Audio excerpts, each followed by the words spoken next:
बिस्मिल्लाहिर्रहमानिर्रहीम। लाखों करोड़ों दुरूदो सलाम मोहम्मद मुस्तफ़ा सल्लल्लाहु अलैहि वसल्लम और आले मोहम्मद पर। मैं हूं उमर दराज गोंदल। दिनों से बात अब घंटों लम्हों तक आ गई है और काउंटडाउन शुरू हो गया है। सबसे पहले खुर्रम ज़ीशान ने और इरफान सलीम ने यह कहा कि भाई दुनिया इधर की इधर हो जाए, हम किसी किस्म का कोई समझौता नहीं करेंगे और ना ही हम कागजात नामजदगी वापस लेंगे। जिसके बाद क्या हुआ कि बाकी जो उम्मीदवार हैं, जिसके अंदर आयशा बानो हैं, उन्होंने भी कागजात नामजदगी वापस ना लेने का फैसला करने की जो बाज़ाब्ता वीडियो है वो जारी कर दी है। और उनके अलावा जो सैयद इरशाद हुसैन हैं, जो टेक्नोक्रेट के उम्मीदवार हैं, उन्होंने भी एक वीडियो जारी करके कहा है कि जब तक इमरान खान जाती तौर पर नहीं कहते वो कागजात नामजदगी वापस नहीं लेंगे। और इसका मतलब यह हुआ कि वो उम्मीदवार डटे हुए हैं। अच्छा, खुर्रम ज़ीशान आज जियो न्यूज के प्रोग्राम के अंदर बैठे हुए थे और उन्होंने कहा कि देखिए, बात सिर्फ यह है कि जो अली अमीन गंडापुरी अगर समझते हैं कि पाकिस्तान तहरीक इंसाफ के जो 23 अरकान हैं वो मुनहरिफ हो सकते हैं या उनके मुनहरिफ होने का डर है, तो इलेक्शन में उन अरकान को एक्सपोज होने दिया जाए और उनके मुताबिक चाहे सेनेट की 2 सीटें ज्यादा हार जाएं, लेकिन सेनेट में अरकान की तादाद से ज्यादा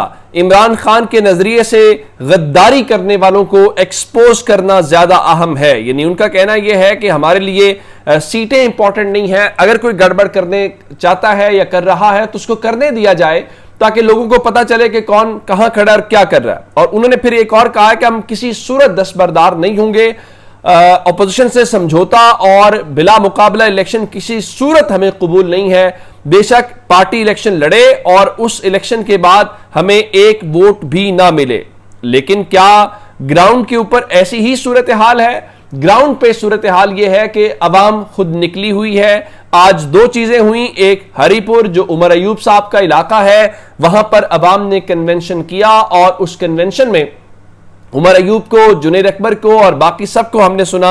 और पाकिस्तान तहरीक इंसाफ वर्कर्स कन्वेंशन इसलिए कर रही थी कि वो 5 अगस्त को इमरान खान की कॉल के हवाले से एहतजाज करना चाहते हैं, लेकिन ये वो ग्रुप है जो अली अमीन गंडापुर का ग्रुप नहीं है। दूसरी जानिब आज हमने कोहाट के अंदर जो सेनेट के उम्मीदवार खुर्रम ज़ीशान हैं, उनके हक में तहरीक इंसाफ के जो कारकुनान हैं वो एहतजाज करते हुए दिखाई दिए। इससे पहले आपने देखा कि पेशावर के अंदर पाकिस्तान तहरीक इंसाफ के जो लोग हैं वो एहतजाज कर रहे थे।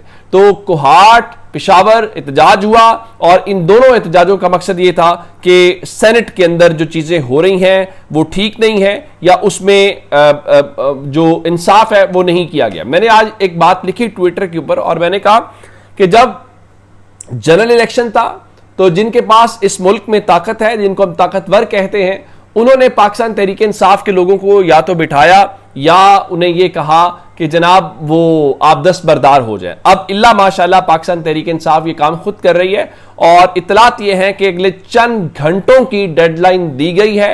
और डेडलाइन ये है कि बैरिस्टर गौहर ये कह रहे हैं कि पाकिस्तान तहरीक इंसाफ के जो अरकान हैं, नाराज अरकान, उनको आखिरी मौका दे दिया गया है और उम्मीदवारों ने आज मुकर्ररा वक्त तक अगर कागजात नामजदगी वापस ना लिए तो फिर उनके खिलाफ कार्रवाई होगी। कार्रवाई क्या होनी है? अब अगर तला जो सेनेटर के उम्मीदवार हैं वो ये कह रहे हैं कि फिर हुकूमत और अपोजिशन मिलके इन अरकान के खिलाफ इलेक्शन लड़ेगी, तो फिर देखने वाली बात है। असल बात यह है कि कल 20 जुलाई है और 20 जुलाई को जो अपोजिशन की मखसूस नशिस्तों पे आने वाली 21 खवातीन हैं और 4 अक़लियत यानी 25 लोगों ने कल हल्फ लेना है। तो इत्तलात ये है कि कल हो सकता है कि उस इजलास में जैसे ही इजलास शुरू हो तो कोरम की निशानदही हो और कोरम पूरा ना हो और स्पीकर जो है वो असेंबली इजलास अगली तारीख तक मुलतवी कर दें।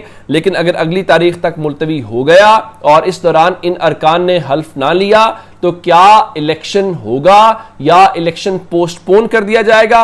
अगर किसी का ख्याल है कि आप जो है वो इलेक्शन इन्हीं सीटों के साथ करेंगे और मखसूस सीटें नहीं होंगी, तो मेरा ख्याल ये है कि इलेक्शन कमीशन और पेशावर हाई कोर्ट किसी सूरत ये नहीं होने देंगे, चूंकि उन्होंने उन उम्मीदवारों को, और अगर ये सारा अरेंजमेंट जिनके लिए किया गया है, जिनकी सीटें पूरी करने के लिए और सेनेट के अंदर, तो आपका क्या ख्याल है कि आपकी स्मार्ट मूव के साथ वो कुछ करने देंगे? आपको ये पता होना चाहिए कि मरी के अंदर इस वक्त शरीफ खानदान पूरा इकट्ठा है और जराए से खबरें ये चलाई गई हैं कि जी वहां नवाज शरीफ और शहबाज शरीफ और मरियम नवाज का आज था, और इस सिलसिले में नवाज शरीफ ने इतलात के मुताबिक जो जराए से खबरें चलवाई गई हैं कि उन्होंने जी शहबाज शरीफ और मरियम नवाज जो हैं उनकी कारकर्दगी की तारीफ की है, और नवाज शरीफ ने बिजली और पेट्रोल पर अवाम को रिलीफ देने का कह दिया। मालूम नहीं है कि ये जो रिलीफ है, ये रिलीफ पहले क्यों नहीं मिला। मेरा तो ये ख्याल है कि अवाम को रिलीफ दिया जा रहा है। अब अगर वो ये समझ रहे हैं कि रिलीफ नहीं दिया जा रहा, तो ये तो उनकी बड़ी मेहरबानी है। अब आज ये ऐसी कोई खबर नहीं आई कि मियां साहब जो हैं उस मीटिंग से उठकर चले गए जब उन्हें पता चला है कि पेट्रोल और डीजल जो है वो महंगा हुआ है। अच्छा, इसके बीच में कुछ बातें और हैं। पाकिस्तान तहरीक इंसाफ जो है वो ज़रूर आपस में एक दूसरे से इख्तलाफात भी रखें और सेनेट की टिकटों के ऊपर लड़ें भी, लेकिन अपने उन लोगों को जो जेलों में इस ट्रायल भुगत रहे हैं उनको भी याद रखें। मैं आपको एक बात बताना चाहता हूँ, डॉक्टर यास्मीन राशिद लाहौर के सर्विसेज अस्पताल में ज़ेर इलाज थी, और उनके बहुत सारे मुखालिफिन भी कह रहे थे कि कम अज़ कम इतनी ग्रेस का मुजाहरा तो किया जाना चाहिए कि डॉक्टर यास्मीन राशिद को इंसानी हमदर्दी की बुनियाद के ऊपर रिहा किया जाए। उनकी उम्र देखें, वो कैंसर सर्वाइवर हैं, वो एक खातून है, लेकिन निज़ाम उनको क्या करता है कि उनको आज उनके वकील राना मुदस्सर के मुताबिक वो मुकम्मल तौर पर सेहत याब भी नहीं हुई, लेकिन उनको जो है वहाँ से अस्पताल से डिस्चार्ज करके जेल मुंतकिल कर दिया गया है। अच्छा, क्यों किया गया है? वजह यह है जी, उनका आज जेल इंतजामिया ने सुबह अदालत में उनका मेडिकल जमा करवाया था। अब 9 मई के केस में उनको सज़ा सुनाई जानी मकसूद है। लाहौर में 9 मई के हवाले से जो थाना सर्वर रोड में शेर पाव पुल वाला केस है और इश्तियाल अंगेज तकरीर का जो केस है, उसमें काफ़ी हद तक जो चीज़ें हैं वो रात देर तक चलती रहीं, और अब उस बारे में आप हैरान होंगे कि जो 14 लोगों में से 5 लोग जो हैं वो पाकिस्तान तहरीक इंसाफ की लीडरशिप है, जिसमें कुरैशी साहब हैं, चीमा साहब हैं, इजाज चौधरी साहब हैं, डॉक्टर यास्मीन राशिद हैं और मियां महमूद रशीद हैं। और इस बारे में जो अब तक की इत्तलात हैं कि आज ये भी कहा जा रहा था कि शायद आज ही फैसला सुना दिया जाए, और आज दलाइल मुकम्मल नहीं हो सके, और अदालत ने जो मुल्जिमान के वकला हैं उनको पीर 21 जुलाई को हतमी दलाइल मुकम्मल करने की हिदायत की हैं, और मुल्जिमान के जो हतमी बयानात हैं उनको कलम बंद कर दिया गया। आज सूरत हाल इवन ये थी कि वहां पर जो लोग जेल के अंदर मौजूद थे, जो जमानतों के ऊपर थे, उनको रोक लिया गया बाकी लोगों में से, इनसे हट के, ताकि अगर फैसला सुनाया जाना है तो उनको सजाएं सुनाने के बाद गिरफ्तारी का मसला दरपेश ना हो। तो पाकिस्तान तहरीक इंसाफ को उन लोगों को बिल्कुल भूलना नहीं चाहिए, या अंदाजा होना चाहिए कि उनके साथ क्या हो रहा है। अब मेरी इत्तलात ये है कि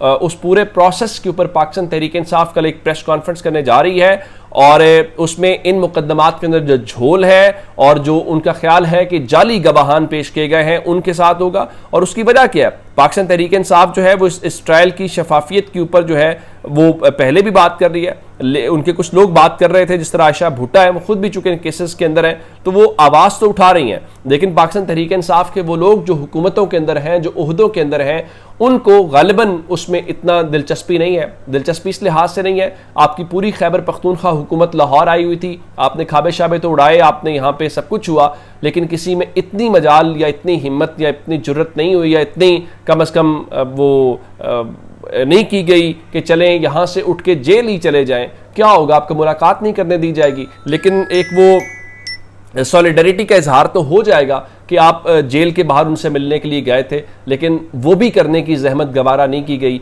सो लाहौर में जो पावर शो था वो करके वहाँ से वापस रवाना हो गए। तो ये अब तक की अपडेट्स है, अपना बहुत सारा ख्याल रखिएगा। खुदा हाफिज़।